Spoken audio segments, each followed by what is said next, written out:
surpasses all evils of the world. It silences every rumor, extinguishes negative criticism, and gives reassurance. Do you know that you are blessed? When the world says you're not that great, God says you are worth my blessing.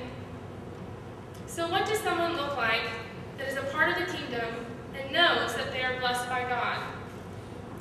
I have in fact met people in the kingdom of heaven that knew their blessing even though their circumstances might have said otherwise.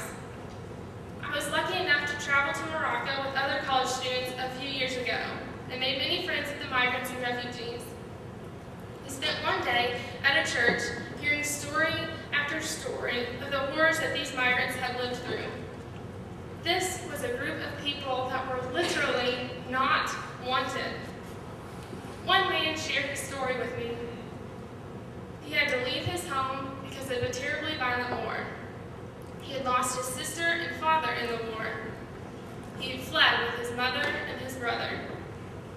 They traveled to the desert with only belongings that they could carry, hoping they would make it to Morocco. He watched his mother die from starvation in the heat of the desert, but had to keep walking. He shared stories of the unimaginable measures he and his brother had to take in order to survive.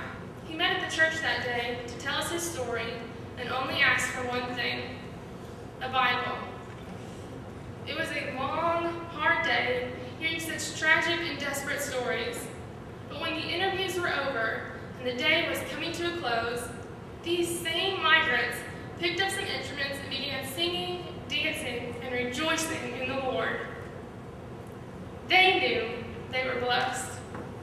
No other power could give them such joy and bring them to song and dance despite their circumstances than the blessings of God. They walked long, hard journeys against the crowd with their shoulders back and their chin up because they saw their reward before them and knew the greatness of God's blessing upon them.